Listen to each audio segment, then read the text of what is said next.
2025년이면 우리나라에 복음이 들어온 지 140년이 됩니다. 1885년 아펜제러 선교사와 언더우드 선교사가 인천 제물포항을 통해 들어오면서 기독교 선교가 공식적으로 시작됐습니다. CBS 뉴스는 한국 기독교 선교 140주년을 앞두고 한국교회 성장의 두 축으로 역할을 해온 감리교와 장로교의 역사를 돌아봅니다. 오늘은 언더우드 선교사로 시작한 장로교 선교 140년을 짚어보겠습니다. 여러분 안녕하십니까? CBS 뉴스입니다. 140년 전 복음을 들고 우리나라에 들어온 선교사들의 발걸음으로 오늘날 한국교회가 세워졌습니다. 특히 북미와 호주 등 4개의 장로교회 선교부가 선교사를 파송하면서 이들을 통해 한국 장로교의 기반이 마련됐는데요. 교회 설립은 물론이고 사회 개혁을 이끌었던 초대 장로교회 한국 선교 140년을 바라보면서 장로교로 상징되는 한국교회 역사를 되짚고 오늘날의 시대적 과제도 살펴보겠습니다. 천수연 기자입니다. 장로교 선교사들은 복음 전도와 교회 설립은 물론 교육과 의료 사역을 중심으로 당시 사회 발전과 변화에 큰 영향을 미쳤습니다.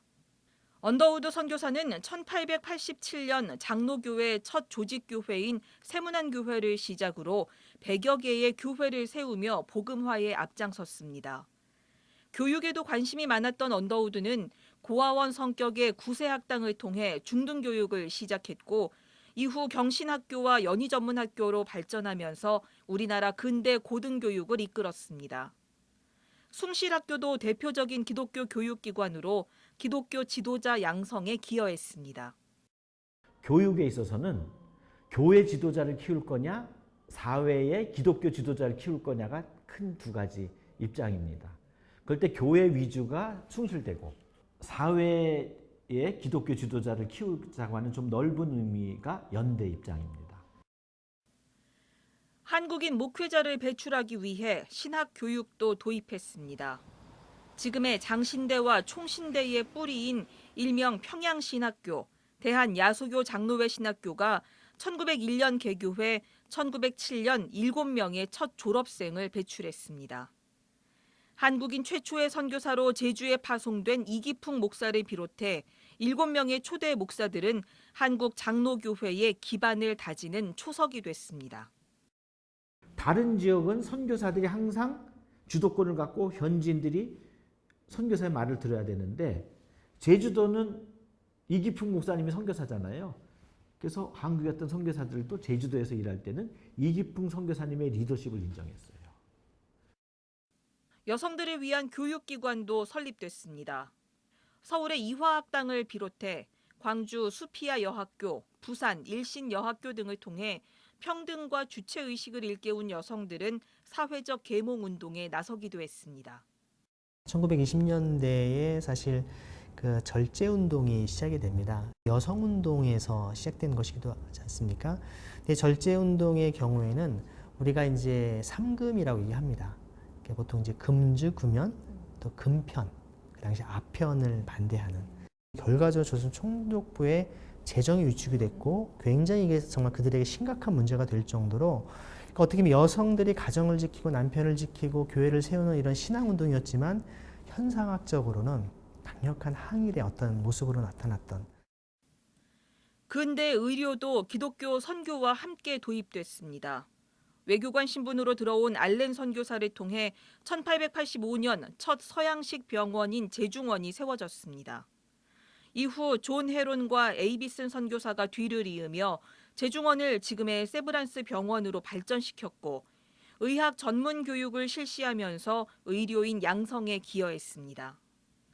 이러한 선교사들의 노력과 함께 성장한 초기의 기독교는 일제의 압제에 저항하는 민족적 힘으로 나타나기도 했습니다.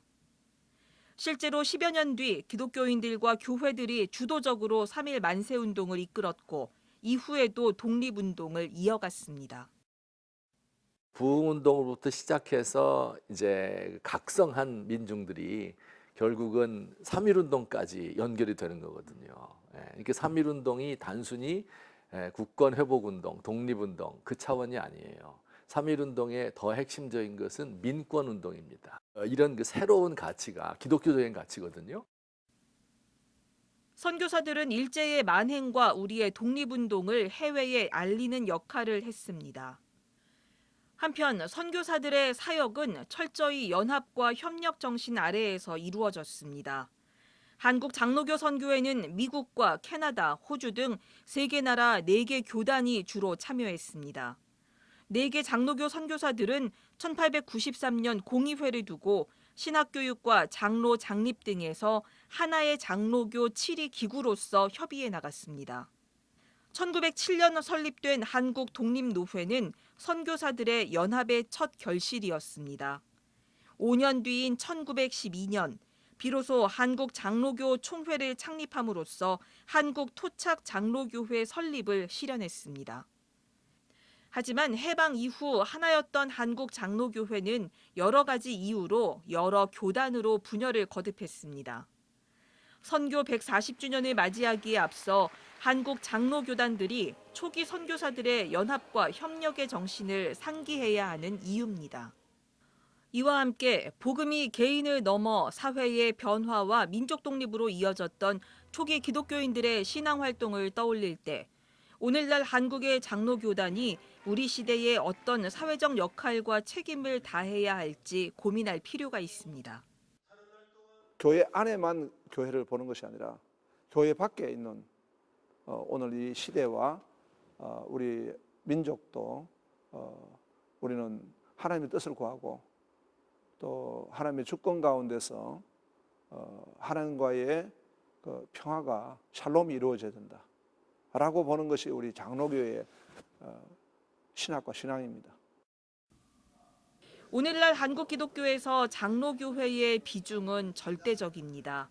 장로교회가 아닌 교회들까지도 장로제를 도입할 정도입니다. 한국 선교 140주년을 맞으며 장로교회의 부흥 성장을 감사하는 것뿐 아니라 책임과 역할의 무게를 느껴야 하는 이유입니다. CBS 뉴스 천수연입니다.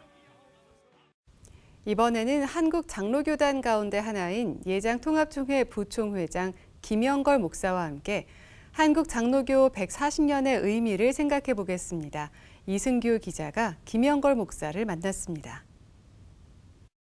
네, 목사님 오늘 이렇게 대담에 참석해 주셔서 감사합니다. 네, 감사합니다.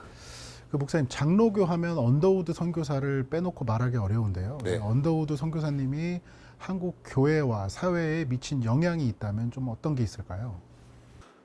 언더우드 선교사는 공식 선교사로 우리 대한민국에 오셔서 구한말에 오셔서 공식적인 기독교가 시작할 수 있도록 첫 발을 내딛고 기독교의 시작을 이 땅에 전개시킨 분이라 할 수가 있습니다. 그분이 우리나라에 오기 전에는 일본에서 한국 성경을 번역해서 왔습니다. 그래서 한국어의 발전에도 크게 기여를 했고, 오셨어도 보면 이제 기독교의 시작, 그다음에 그 당시는 교파가 이렇게 세밀하게 나눠지지 않았던 시대여서 교파를 초월해서 이제 이렇게 기독교의 토대를 닦는, 그리고 그 이후에 다른 교파 선교사들이 왔을 때도 초교파적인 기독교 저변이 확보가 되고 확대가 되고 발전하는 데 크게 기여를 했습니다. 그 언더우드 선교사가 당시 한국에 왔을 때는 정말 우리나라가 어디에 있는지도 모르고 복음이 어떻게 들어왔는지도 모르는 상태에서 정말 복음을 전하겠다는 마음으로 오신 거잖아요. 그 언더우드 선교사님의 정신을 우리 한국교회가 지금 이어받아야 한다면 좀 어떤 점에서 좀 이어받아야 할까요? 저는 구한말의 선교사들의 흔적과 발자취를 보면 참 우리는 빚진자다, 이런 마음을 많이 가질 때가 있어요. 그 당시 태평양을 건너올 때는 생명을 걸고 다시 돌아갈 생각을 하지 않고 생명을 걸고 미지의 세계로 온 것입니다. 그리고 언더우드 선교사가 올 때는 파혼을 불사하고 아내가 만류했다는 거예요. 그런데 조선 땅에 그리스도를 알지 못하는 1000만 명의 영혼들이 있다, 이러면서 자신의 삶을 예수님을 본받아 희생하고 낮아지고 그 귀한 주님을 향한 열정이 있었기 때문에 이 땅에 오셔서 복음의 사역을 감당한 분이다 할 수가 있습니다. 저는 오늘 한국교회가 본받아야 될 것이 있다면 그 낮아짐, 그 겸손의 모습, 자신을 희생하는 모습.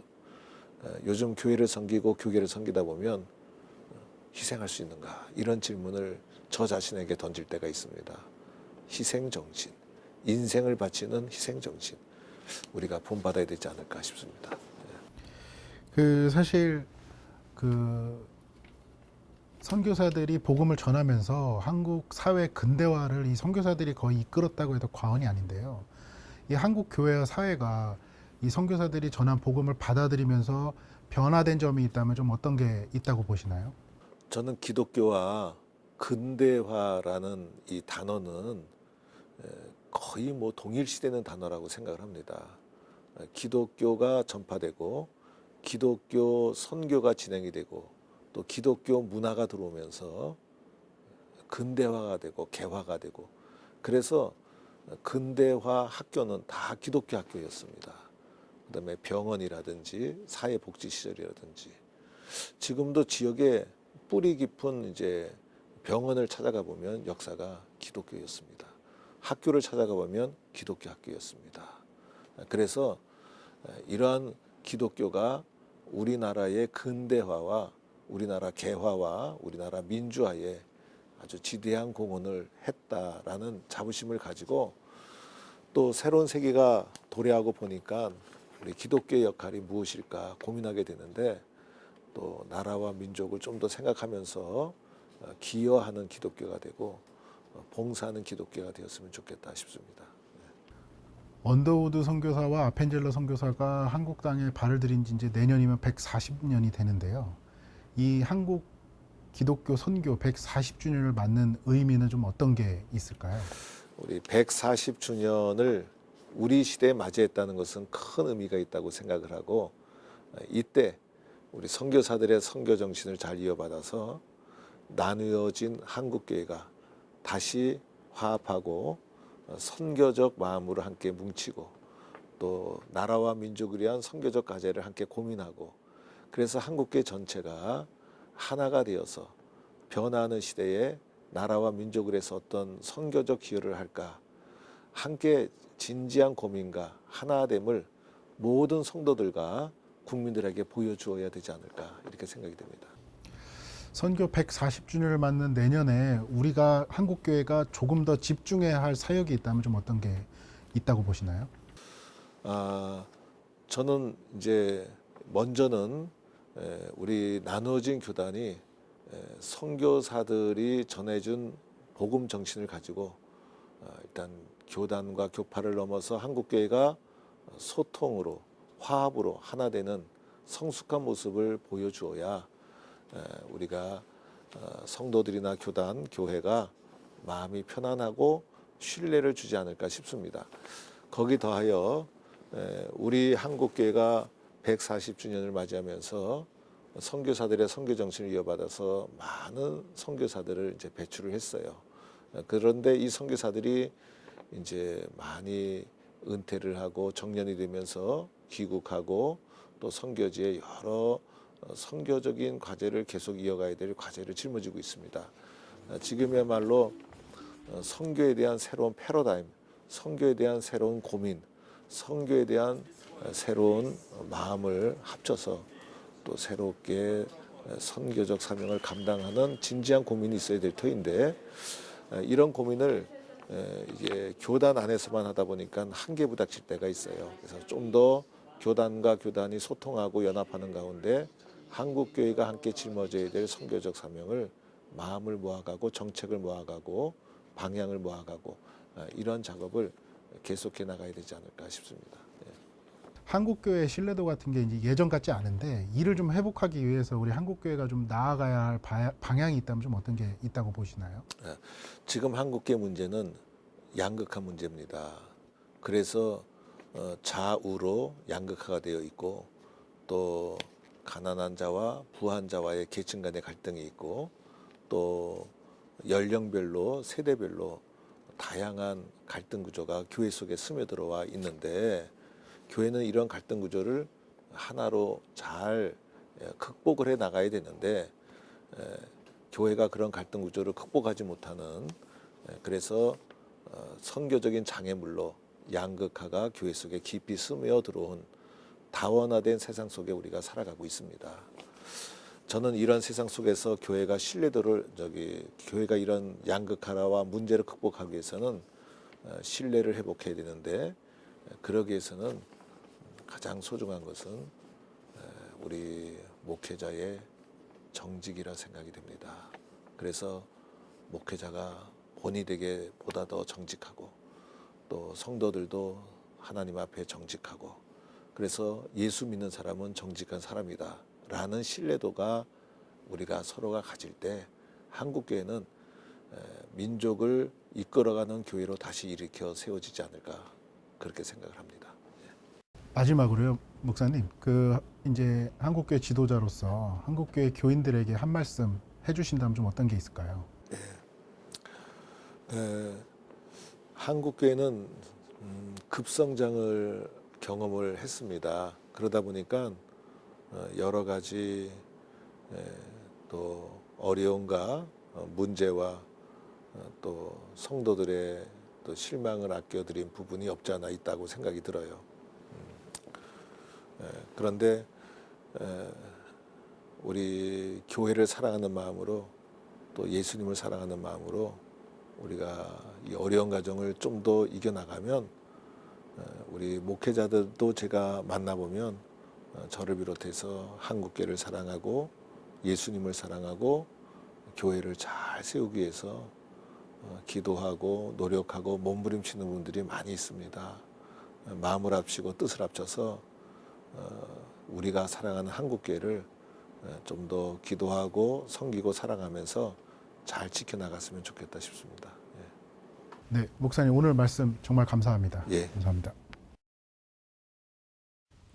이상으로 CBS 뉴스 특집을 마칩니다. 평안한 추석 연휴 보내시기 바랍니다. 고맙습니다.